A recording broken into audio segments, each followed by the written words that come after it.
Good morning, good afternoon, good evening, wherever you are in the world. My name is Ingram Jones, and I have with me, once again, world-class trainer, Abel Sanchez. Abel, how are you? I am doing great, Ingram. Nice to be with you. Great, it's great to have you on the show again. Okay, but let's get straight into things. For those people who didn't really understand, I did do this interview before with Abel, but unfortunately it didn't record. So some of the questions I'm going to ask are questions that people may think, well, why is he asking that question? But it kind of links back into where we are now. Okay, first and foremost, I'm going to take you back to the situation with Chris Eubank Jr. and the Kell Brook situation. Can you fill us in on that? Well, yeah, Chris and Eddie and Tom Loeffler were negotiating for a fight, for this particular fight. And for some reason, Chris and his dad weren't able to come to terms. I think they were making demands that maybe Eddie couldn't fulfill or just couldn't allow. It was more of a control questions. I don't think it was so much financial. But we're fortunate that Kell Brook is promoted by Eddie also, by Eddie Hearn. And he was able to call Kell and offer him the same deal that Chris was offered, and Kell took it within a couple of days. So now we have a fight against Kell Brook on September the 10th. Okay, so we're talking about, I keep hearing about this world-class contract. What is a world-class contract? Obviously you weren't going into figures, but what is a world-class contract, Abel? Well, when you have been fighting for as long as these guys have, and your purse has been X amount, and you're offered 3 or 4 times that amount, that's got to be a world-class contract. It's an opportunity not only to fulfill dreams, but also fulfill financial needs and dreams also, to be able to put yourself in a position where you're comfortable and given an opportunity to fight for the middleweight title, not only middleweight title, but against the number 1 middleweight in the world. It's got to be a dream come true. When you're in the ring with Canelo, I saw your face that night when Canelo was saying, we don't mess about, we take all comers, and the WBC middleweight belt was in the ring, and he said what he said, and then there was going to be a telephone call to Oscar De La Hoya, and the fight was going to be made between Canelo and Gennady Golovkin after he had basically laid out a lightweight who'd moved up to middleweight in Amir Khan. What were your thoughts at that precise time? I knew that it wasn't going to be made. I knew exactly what he was doing. All he was doing, just posturing. And I knew that after he was not in front of 16,000 people or whatever it was that was in the arena, he was going to find it. He was going to find a way not to take the fight. It doesn't have to be by saying you don't want to fight. It could be a lot of other things that you put up and roadblocks that you put up so that you don't have to fight the fight. But it's unfortunate, me being Mexican and him being Mexican, are the things that he said, that he's not backing them up. But that's them, and that's then. Today's today, and we're fighting Kell Brook, so that's our next challenge. Hopefully that fight gets made for the fans sometime next year. I hope so, but we have to worry about today right now. Okay, so we move forward. Canelo was heavily criticized for taking on Amir Khan, a guy from a much lower weight division moving up.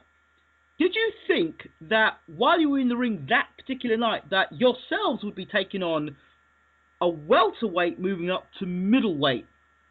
Do you think that is warranted, the criticism that Khan got moving up from lightweight to middleweight? No, I don't think so. I was one of the ones that criticized, but I wasn't criticizing the fact that he was fighting Khan. I was criticizing that he was fighting at 155 pounds and claiming it's the middleweight title. That's what I criticized. That he fought Khan, in history there's been numerous times and many times where guys at a lower weight moved up to test themselves in time to see if they could challenge the bigger guys. For us, we're fighting a welterweight who's never fought under welterweight, and we're fighting at a middleweight limit, and Gennady will probably be smaller come fight time than Kell. Canelo fought a lightweight that was knocked out twice, once as a lightweight and once as a super lightweight, and then hurt by everybody else. And yeah, they claim that they fought at 155, and that's a sticking point. But if you recall, Khan made comments of that Canelo was over 180 when they come fight time. For us, come fight time, I think Kell and Gennady will be either at the same weight or Kell will be a little bit heavier. So, the criticism can go both ways, but like I said, Kell is an undefeated and probably, in most people's minds, the best welterweight in the world. Okay, fair enough. If we look at Kell's record, he's never faced a puncher like Gennady. 1, 2. Nobody has though, Ingram.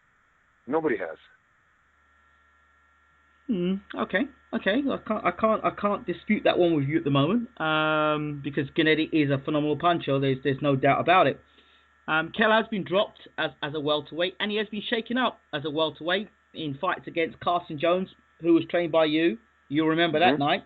And of course, he was shaken up by Shevchenko as well.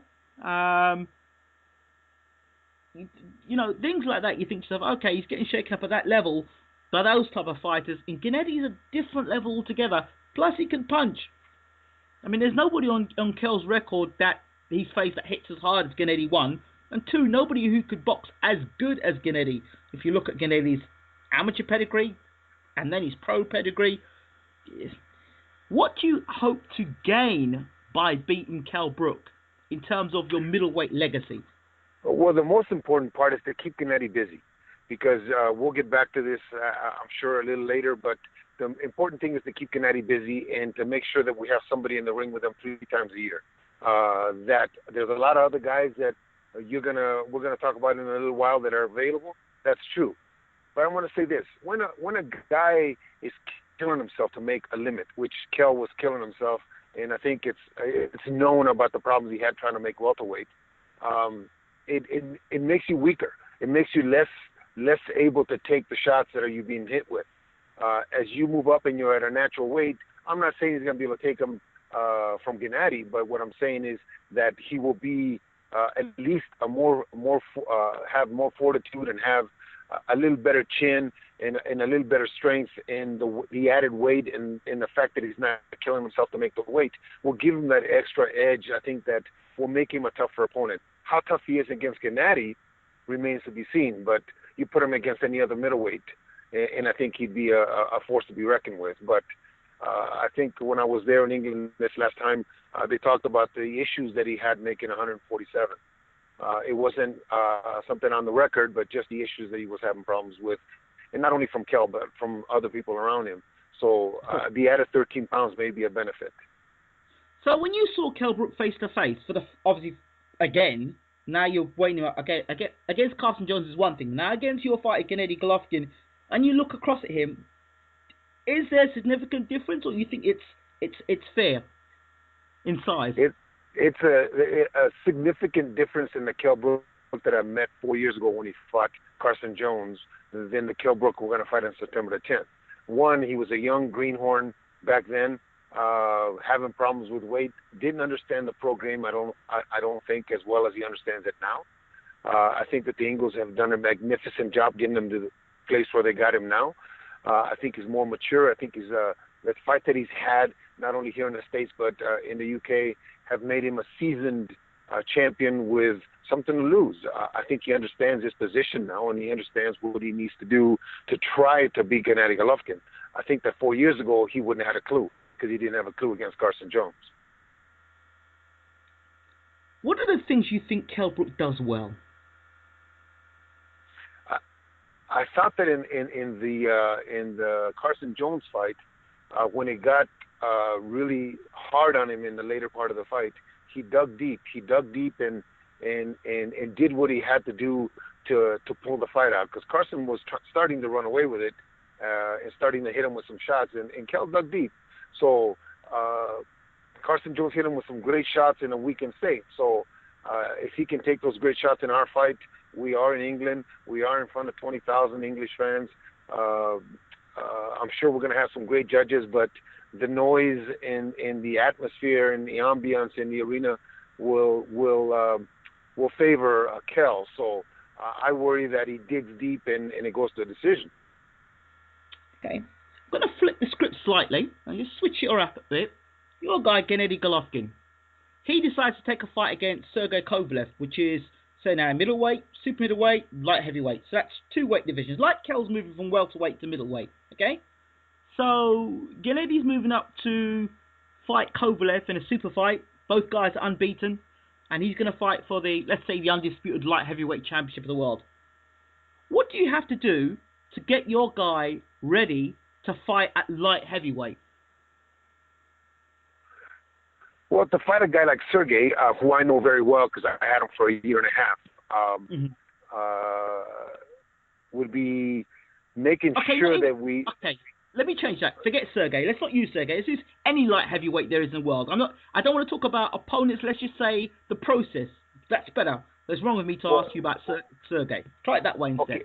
Okay. Well, if it was Gennady that I'm preparing to fight, let's say Adonis Stevenson, I'm gonna prepare Gennady in a way that we make sure that we have the kind of strength and power in the gym to work with him, so that he's used to getting hit by that bigger guy. He's used to getting mauled by that heavier, but because by the time they get in the ring, they're probably 185, 190. So we're gonna make sure that he's used to that strength and that power in the gym, so that when come fight time, it's not such a surprise. But then again, with Gennady, I always spar him with bigger guys, so he's kind of used to that. But if I was Kell's people, I would be preparing him with some bigger guys that not necessarily as fast as Kell. They can be slower, but just strong and physical, and guys that are going to make him realize that he's in against a different weight division. Does your style differ when you move up 2 weight divisions? There is a difference, but there's advantages to moving up, just like Ray Leonard when he fought Marvin Hagler. Ray was so much faster than Marvin because Ray's used to fighting smaller guys who are quicker. So his natural instincts and his reflexes are all quicker than Marvin's. Same in this case. Marvin couldn't catch, unfortunately, Ray in time to win a decision. But for us, it behooves us to make sure that we slow Kell down early to try to catch him late. If we don't, then we're going to have the same scenario that Marvin had with Ray. They're so much quicker at a lower weight. They're so much faster, not only hand and feet, but thinking too, because they've had to fight that way in the past. Okay. This fight now with Kell Brook, are you damned if you do and damned if you don't? Because if you do well and you blow Kell Brook out of the water, it's like, well, he was a welterweight. He'd never fought a middleweight, and if you go 12 rounds with Kell, it's like you're going 12 rounds with a welterweight. Come on, man! And this guy's meant to be a beast. So, are you damned if you do and damned if you don't, or what? Do you think that at this stage in Gennady's career, or he's not quite there yet, but let's just say at this stage of Gennady's career, who is the greatest middleweight in your mind that has ever fought? Is it Marvin Hagler? Okay. In our era, that's a little before. Okay, in our era. In our era, middleweight. Yeah, I would say Hagler. Maybe. Okay, most people would say Marvin Hagler. Okay, Marvin Hagler won 15 rounds with a lightweight and almost lost the decision. He went 12 rounds with a welterweight who fought at 139 in the Olympics and lost a 12-round decision. So, yes, you're damned if you do and you're damned if you don't. But we're going to be damned that way whether we fight a full-fledged middleweight or a 168-pounder, because right now people expect, because he has been doing some incredible things, people expect and put Gennady on a certain level that if he doesn't look better than the last time, it's a letdown. So, yes, you're damned if you do and damned if you don't. But I think all great fighters at that level and all great fighters are judged that way. They have to do better than the last time. Sometimes it's very hard, and it's almost impossible to do better than the last time. But we as fight fans expect that from our heroes. Okay, fair enough. As you know, the weekend just went by, and Andre Ward had his final warm-up fight against Alexander Brand. What were your thoughts on that fight? I thought that Andre was given an opportunity to look like $1 million. They put somebody in front of him that he could with his talent, because he's a very talented fighter, with his skills and with his brain trust in Virgil, could have done so many things with Alexander Brand to look like $1 million. And I think Virgil understood that point. If you recall, in the 11th or 12th round, or 10th, 11th, 12th round, where Virgil's telling him something over his ear, telling him now he needs to get this guy. Now that guy's ready to go. And Andre kind of pushed him away like he had a plan. Andre, unfortunately, didn't do, in my opinion anyway, didn't do what I think was expected of him, not only by Virgil but some of his people. But they put the perfect guy in front of him and didn't perform like I think they expected him to perform.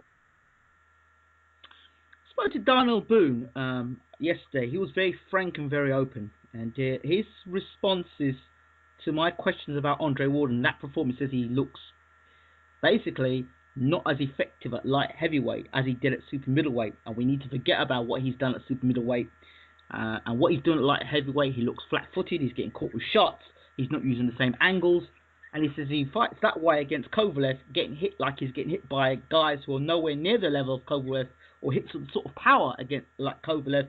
This fight could end pretty early. What are your thoughts about that?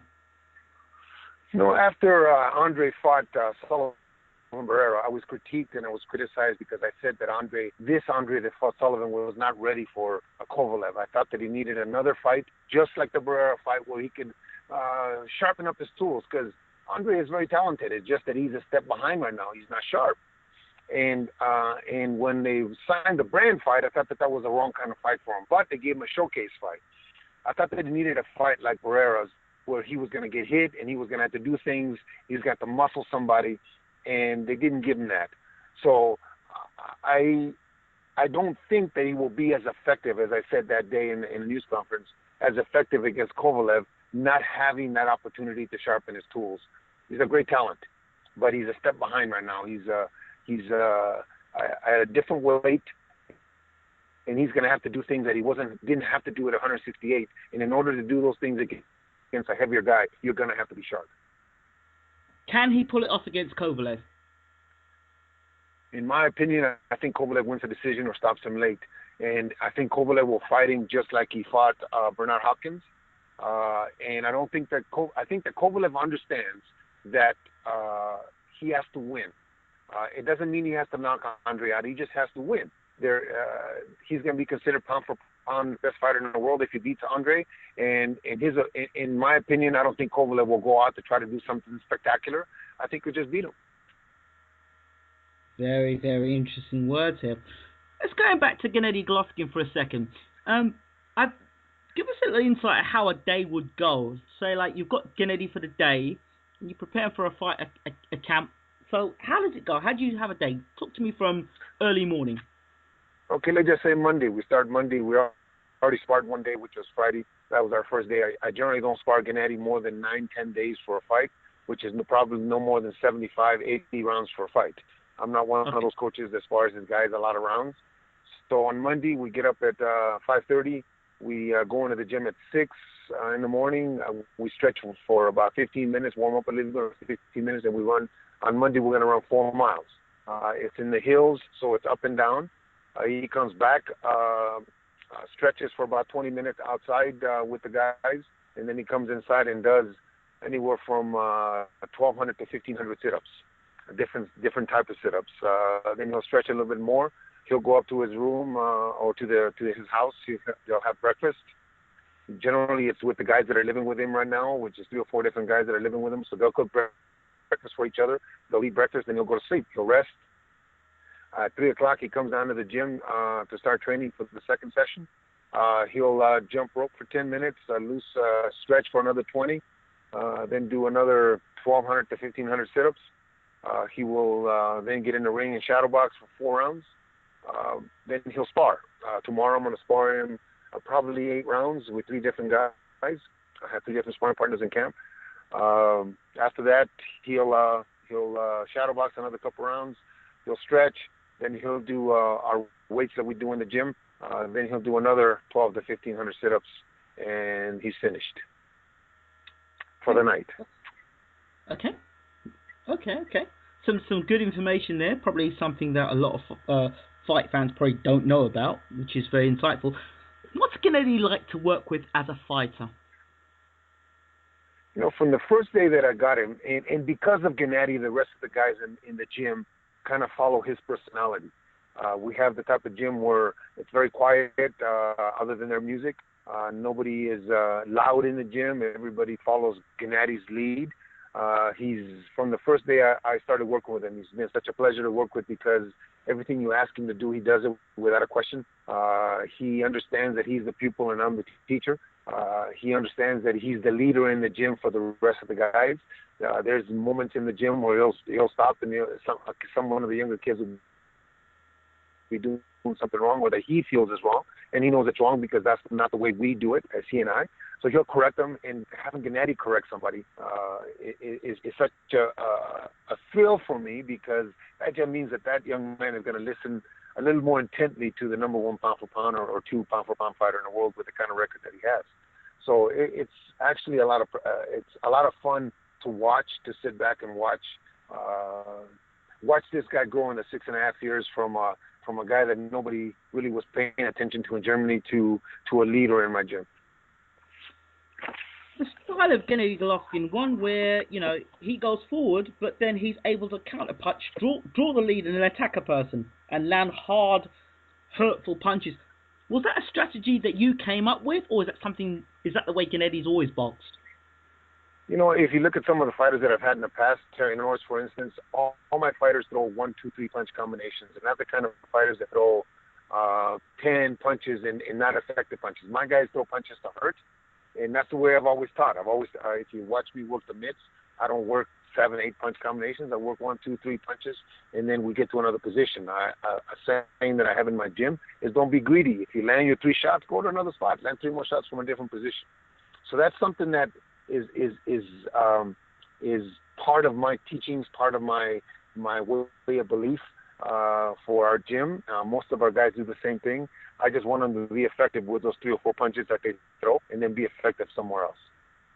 I don't know quite where we read this article about you recently. It was about the way you've transformed Gennady Golovkin and the viciousness and the way that he puts his shots together and, with bad intentions. That's something that it's a hallmark of your training regime. Tell me why you go down that route.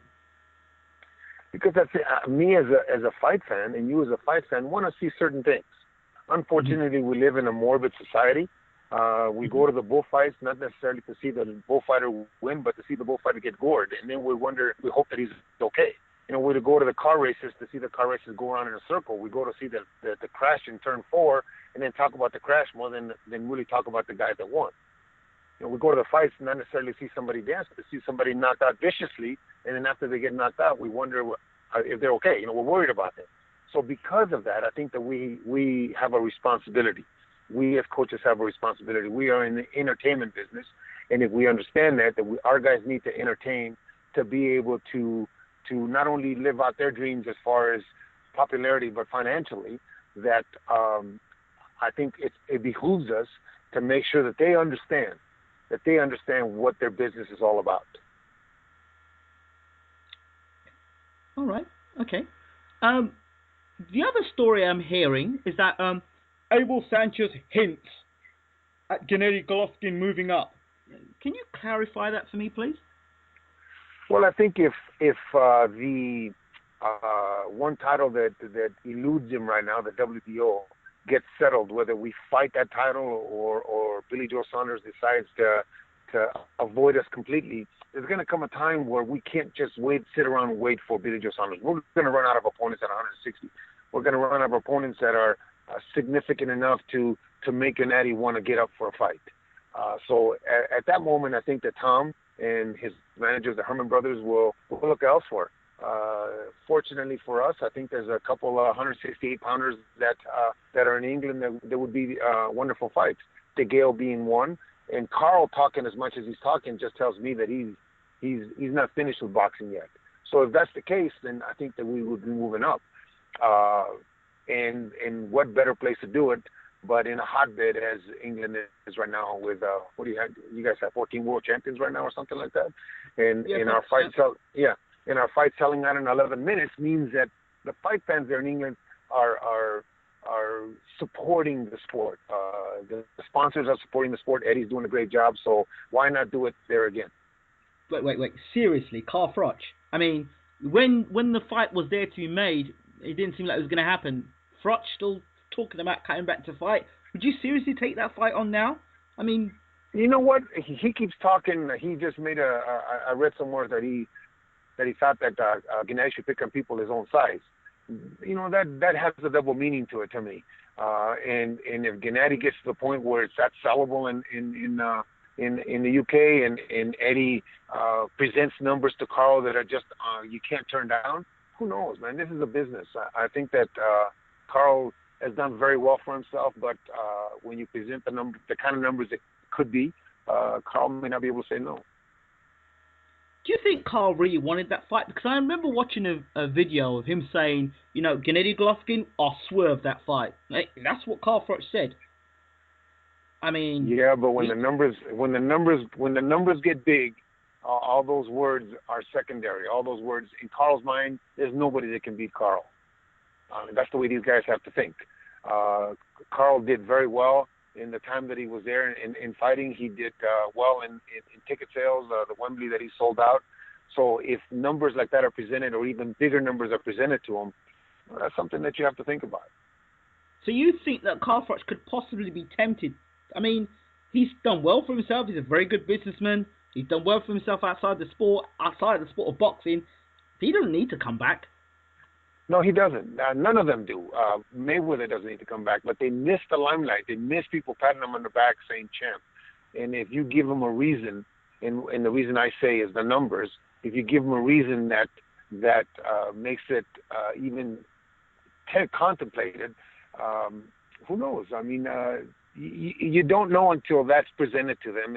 And I think Gennady, if this does well in England with Kell, and we do another one in England that does very well, so who knows what the numbers could be? Could be the numbers that I'm going to say that high, but that Pacquiao Mayweather did. If those kind of numbers, even half of those numbers are talked about, you don't think Carl would, or any businessman would say, "Hey, let's listen to this." You know, so possibilities. You never can say no. Would you consider that a super fight then? Pardon me, a super fight? Would you? It'd be a super fight. Is that what you said? Yeah. Would you consider that a super fight, Froch? Golovkin? Absolutely. In England, yes, absolutely. In the U.S., maybe not, but in England, it's bigger than a super fight. That would probably be the biggest fight to date in the UK. Do you think that's a bigger fight than James DeGale then? Absolutely. Well, James is a great fighter. Don't get me wrong. He's a world champion, but James hasn't done and doesn't have the history that Carl does. But if James were to unify the division, beat Badu Jack, then he'd have that belt as well. I mean, unified champion, Gennady getting 2 belts.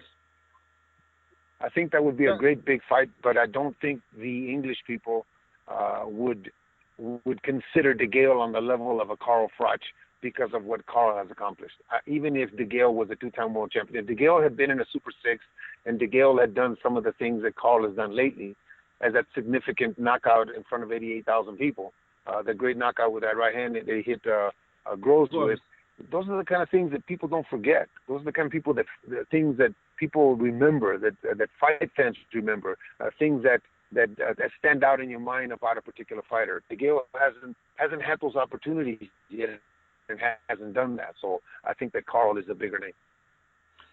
If Gennady was in a situation like Carl was now, would you be suggesting to Gennady to take the fight?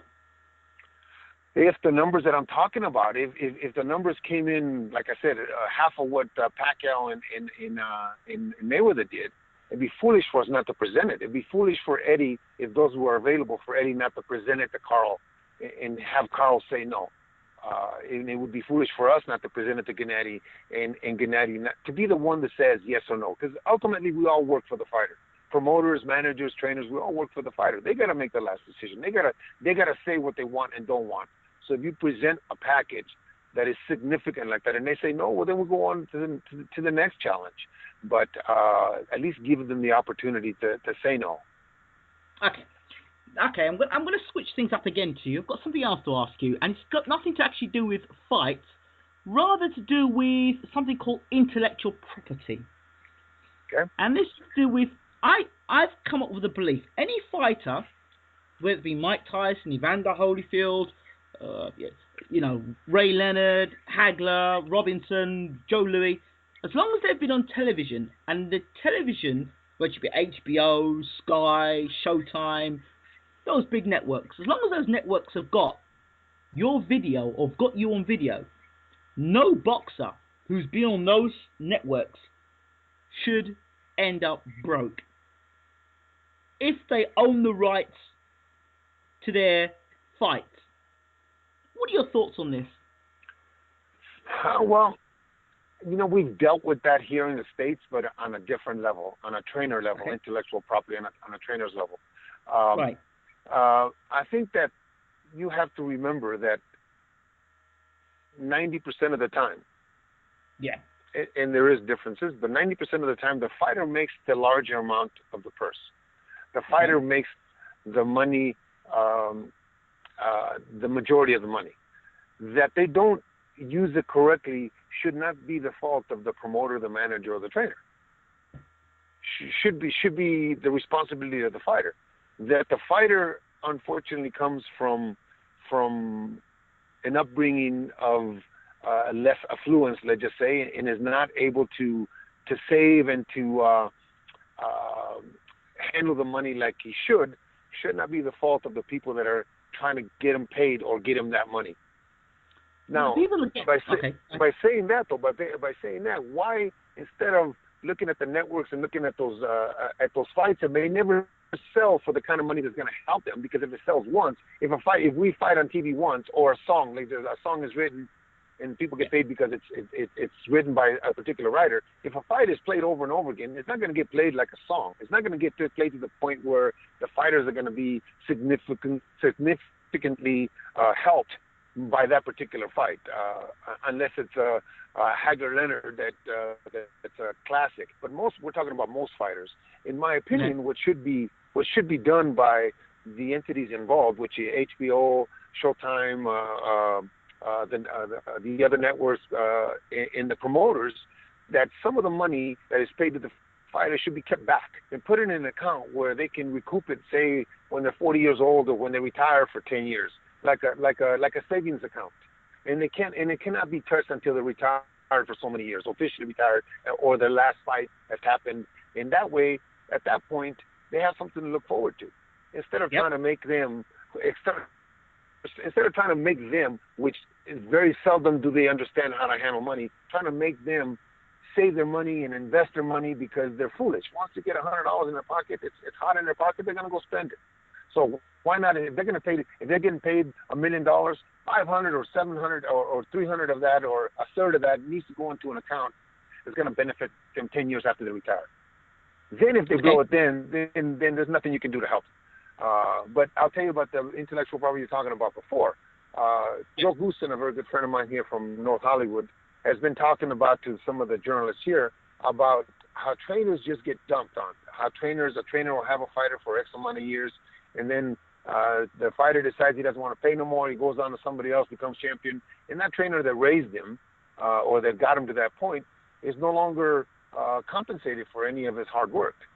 I think that all over the world there's trainers that are being, pardon the word, but screwed like that. I think that something needs to be done because there's very few trainers in this business. I would say it's probably no more than 3 or 4% that really can make a living at this. Most of the trainers are doing it because they love the game and they hope to one day have a star that makes them a little bit of money. But most of them are doing it with their own hard-earned money. They're not getting compensated once they have the guy that goes on to become a star.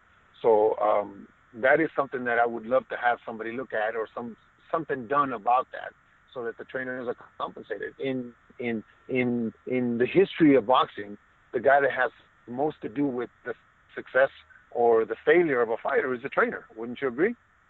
I would agree. I would definitely agree. Okay. And he's the only person. But wait a minute. He's the only person on his team, on the fighter's team, who is not under contract. He's the only person. A manager has a contract, a promoter has a contract, a network has a contract, and the guy that has most to do with winning or losing is not protected. But why has the trainer not got a contract? Should the trainer not take a contract out? Well, that's just been the way the way it has been forever, and that's unfair. And that needs to be changed because he's like I said, he's the one that has the most to do. He's the father, he's the priest, he's the doctor, he's the caretaker, he's the babysitter, he's the guy that spends his own money, which he's getting very little of at the beginning from the fighter. He spends his own money to take the fighter running, to buy him shoes, to do all the things that a trainer does to make sure that we're successful, because ultimately it gets dumped on us and we're the ones that are guilty of the loss. Never the guilty of the win, but always guilty of the loss. So when we're the only ones that are not protected, I think that's a little unfair. Yeah, that's very fair, and I think something should be looked at that. I did another interview 2 nights before, and I spoke to Tony Harrison, the light middleweight, who was trained by Emmanuel Stewart. Rest in peace. Yes. And he said that Emmanuel Stewart, the game plan was for him, he said, I'm going to do what I did with Thomas Hearns. We're going to sign with no promoter. You're going to have no promoter, no manager. I'm going to look after you, and we're going to shoot for the stars. So he didn't go, and he said that way round, he'll build the products, and then when he builds the products, then the networks will buy off him. What are your thoughts on that? Okay. I think that a guy like Emmanuel Stewart, and if you notice my logo in the ring, on my shirts, the gloves, if you notice the ES in the corner on my logo, that stands for Emmanuel Stewart. Okay, he was a very good friend of mine. He was like a mentor to me. But when it comes to Emmanuel Stewart, he can do that. But now just put yourself in this position. You're the coach for a fighter whose manager is trying to do that, whose manager is trying to stay away from the big promoters, and we're going to fight this guy, and the manager's going to pay for everything and move him to 20-0. But along the way, the manager's paying for everything, so the trainer's not getting paid any money, because the fighter's not getting paid any money, because the manager's supporting him and is not paying him purse. He's paying everybody else's money, but not the fighter. So the trainer doesn't get paid, per se, a purse from a regular fight. Okay. Then the guys get to 20-0, and they decide they're going to sign with an ex-promoter, and they decide to get rid of the trainer. What happens then? Because now we're going to go to a bigger promoter. We're going to go to a bigger stage. Now we need, let's just say, Emmanuel Stewart. What happens to the trainer that took him to 20-0? He has no protection for that trainer. He gets left behind. So for a guy like Emmanuel Stewart, who had the money to be able to bankroll that, and he was the trainer manager, it works okay. But for that trainer that is not the trainer manager, who's just a trainer, there's a manager that is bankrolling this, is spending his money. I understand that, but the trainer is putting in, it may not be money, but it's sweat equity. So it works in some instances, and then it doesn't work in other instances. Somebody like yourself, Abel, I'm sure, and other respected trainers, veteran trainers around the world, or not just forget around the world, around America, should be able to sit down at some sort of a conference, some sort of a meeting where all the top trainers come together and say, listen, this is not on. We need to, some sort of trainers union say, hey, listen, we need contracts in place. This needs to be something that needs to happen. Is there something like that can happen? Is it possible? It's possible, but I think that at the beginning, when you start out with a young fighter, you have no clue where you're going to go. You have no clue how far this fighter is going to get. You have no clue if he's going to make any money. And if you pose that at the beginning, unfortunately, if you're not a named trainer, they just say, if you're just a trainer that has just come with this kid along the way, the kid, once he's, let's just say one of the kids coming out of the Olympics has got a trainer that's been with him since he was 10 years old. Mm-hmm. But he's signed by a significant manager with a significant promoter, and that manager works with this significant big-name trainer. And the young trainer that with his kid all of a sudden says to his kid, well, now that we're going to turn pro, I need to sign a contract with you. How apt do you think that young man or that manager is going to be to sign that contract? They're not. They're not. Because why? Because they think that they're going to do better with a bigger name guy. And I'm fortunate that I'm in the position that I'm in, but I went through those struggles. I went through those times. The reason I stopped working with Terry Norris is because they wanted to cut my pay in half. And I said no. So they get to a certain point where they can just get rid of you. So a trainers union is a great thing to think about, but at the point where you're going to sign that contract, is that fighter, unless you're a big name, is that fighter going to want to be tied to you? What about we've got pay-per-view? What about pay-per-fight? Okay, well, I've got contracts with some of my guys, and I'm going to tell you what it is, and it's for a certain amount of time, and it's I think it would behoove if there is a trainers union to say if they get rid of me, they're going to pay me for the next 4 fights after he fights. The next 4 fights when I'm not there, regardless of who's training him, they're going to pay me 10% of whatever it is that he gets paid. That way, there's what would you call it, a vested interest in with all parties, with the fighter. Say, if I get rid of him, I'm still going to have to pay him. Do I get rid of him? Do I keep using him? And then if the trainer gets sacked, then at least he's going to get compensation for, say, the next 4 fights. And usually the next 4 fights will be a year and a half for most fighters. So there's a lot of ways to do it to protect those trainers that are getting screwed. Okay, so let's put a scenario together. I want to train with Abel Sanchez, and I think Abel Sanchez is one of the best trainers in the world, and I'm going to come to Big Bear Mountain, and I want to train with Abel Sanchez. How does that process work? Well, what I do is I'll take a look at you for 3 weeks. We're going to work together for 3 weeks. Whoever is your manager will pay for you to be in Big Bear, not only housing, but food. You don't have to pay me, but after 3 weeks, I want to invest in you just like everybody else is investing in you, or put in the time. So I'll look at you for 3 weeks. We're going to see if you and I get along. We're going to see if you're going to work as hard as I want you to work, and how hard I expect you to work. And if you have the talent that I see, is a possibility for you to get to another level. If we decide that you are, then we're going to sit down and we're going to talk about a contract. We're going to talk about a contract for X amount of years, whatever we can come up to an agreement. But I'm not going to just work with you to work with you and then you go somewhere else, because then I'm not compensated for the work that I put in. But if after the 3 weeks you and I notice that we're not going to get along, you know what? Nothing ventured, nothing gained. The worst thing that can happen after those 3 weeks is you're going to go away in great shape. But I'm not going to be married to you for the next 5-6 years if I don't think we can get along. It doesn't make any sense for us to be together. So what are the things you're looking for in a fighter in terms of, okay, what does it take to get along with Abel Sanchez? Or for you, what do you look for, Abel? Well, first of all, I think character. I have to have somebody that's got good character, that's got good morals, that's got ambition, that's got obviously decent ability. But most of the time when I'm looking at somebody that's had either an extensive amateur career or a decent amateur career, and he's got some good people behind him that are willing to take him to the next level. So I think character is probably my most important trait that I would have to have. If you're an idiot, if you're pardon the word, an asshole, then I don't want to work with you, because I want to go to my gym and have a good time. I want to have a good time doing this, because we are going to have a good time as you improve and you get to the next level and you fight good fights, and we'll get to meet nice people and we'll get to travel all over the world. If you're not a nice person, you don't have good character, then I don't want to be around you.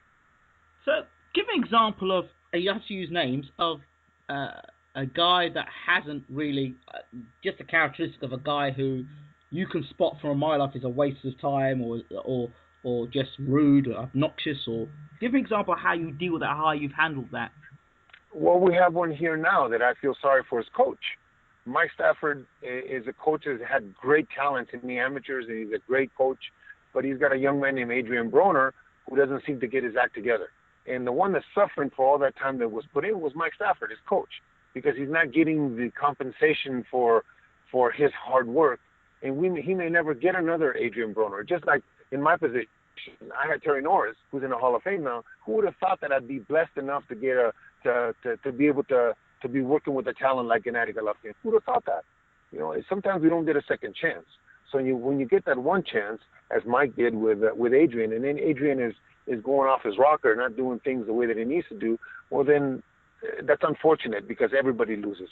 Everybody that's put time into him and himself and his family, because his family suffered. Adrian's family suffered along the way too, because they did without because of Adrian. So what's the root cause of a fighter going down that route? You've You've got the world at your feet, and yet you're blowing it. You know, I wish I knew, and I'm sure there's a lot of people that wish they could put the finger on it, but it just life, man. It's just life, and it happens, and you hope that you made the right choice, and you hope that, just like I said at the beginning of this question, is that the character that you thought was there is there, and when they get to the point where they make money or they get to be famous, that it doesn't go to their head. But it's impossible to look into a crystal ball and say it's not going to happen to this guy or it is going to happen to this guy. You just have to have faith and hopefully that you're a good judge of character. Okay. I'm going to ask you about the return of Margarito, or Margarito, however way you want to look at it, and his win last night over Canelo's brother. And it seems like a setup for Canelo to fight Margarito should he get past Liam Smith. What are your thoughts on that? I think that it's unfortunate that there's people with an agenda that are using this young man. He wasn't taken care of when he was fighting, and he's not being taken care of now, in my opinion. I think that he's got definitely some physical health problems, some with his vision.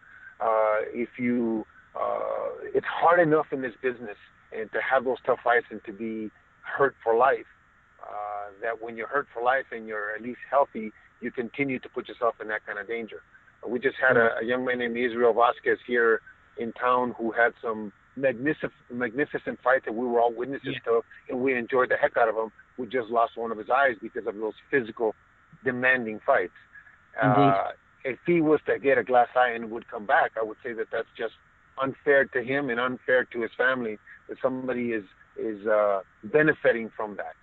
And that's what's happening, in my opinion, to Antonio Margarito. Margarito it's obvious. It's not like you can't see it. He obviously has a problem with his vision and with that eye that they put in there. And why should you be continuing to do this and hurt the other eye?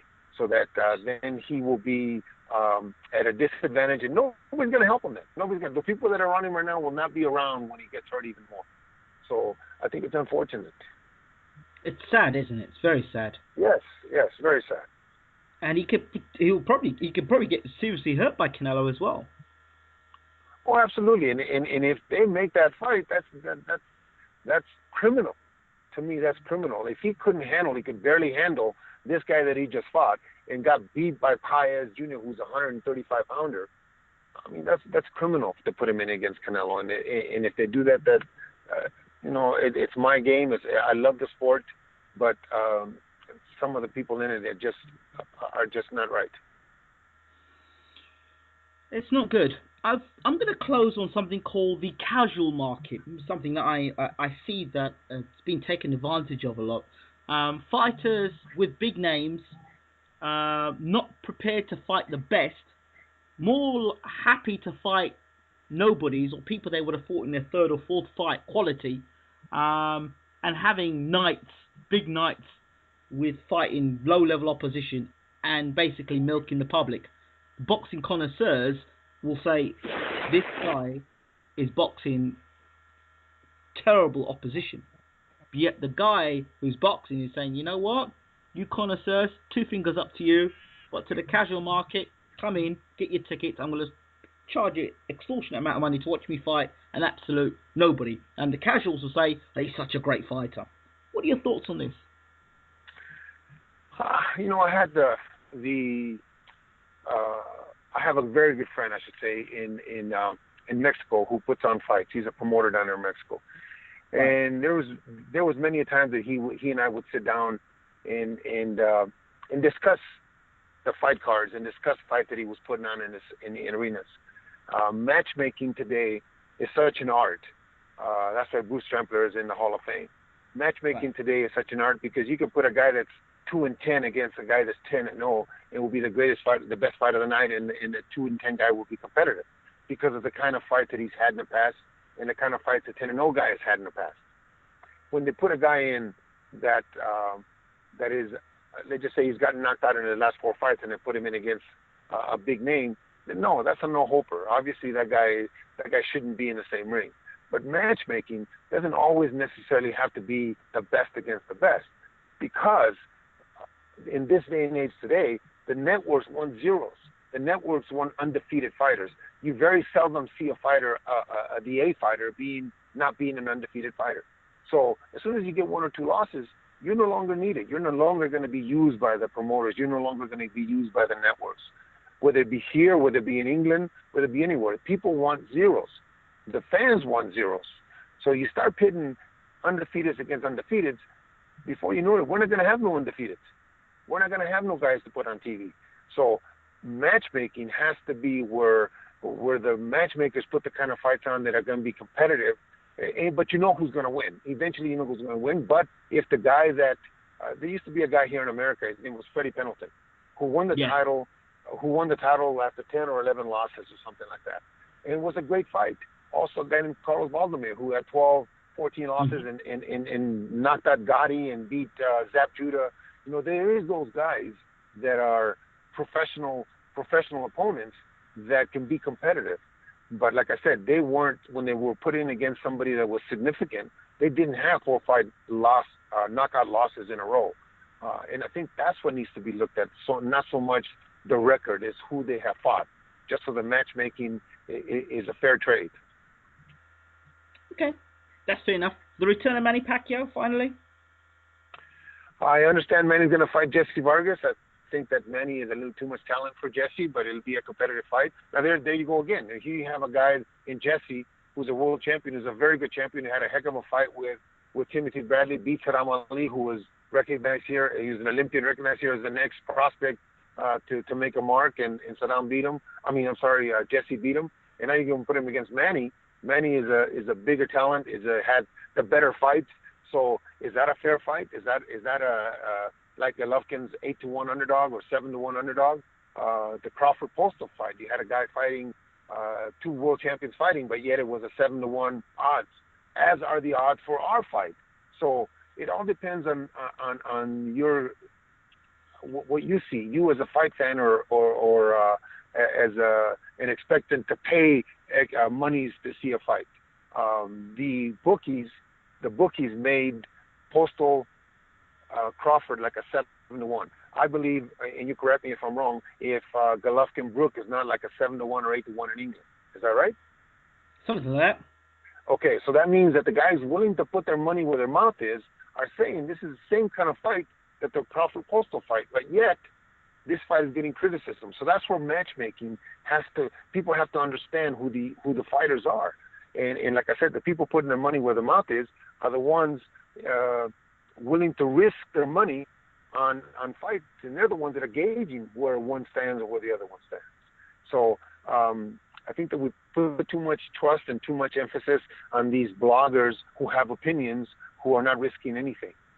The people that are, I'll say it again, the people that are putting their money where their mouth is, because if you go bet on the Brook fight or you go bet on Postal, if you happen to win, they're going to have to pay out.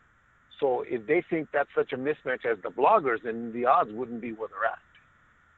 Okay, well in that case, then I was going to actually say, Abel, this is your point to just, or your moment or space to say something. That's my saying right there. And in that case, I was just going to say, well, here's your moment to say something. You just mentioned the bloggers. Is there something you want to say about bloggers, Abel, further than that? I think that there's too many opinions. There's too many guys sitting behind a keyboard who never risked a dime, who never had a glove on, who never took a shot, who are ruining and are discrediting some things that they have no clue about. They can have an opinion, but sometimes their opinion, they're so negative and so disrespectful to guys trying to earn a living that I find that sometimes I don't even read those things, not because it hurts me, because I could care less, because that's not going to have a significant impact on my fight, the way I train my fighter.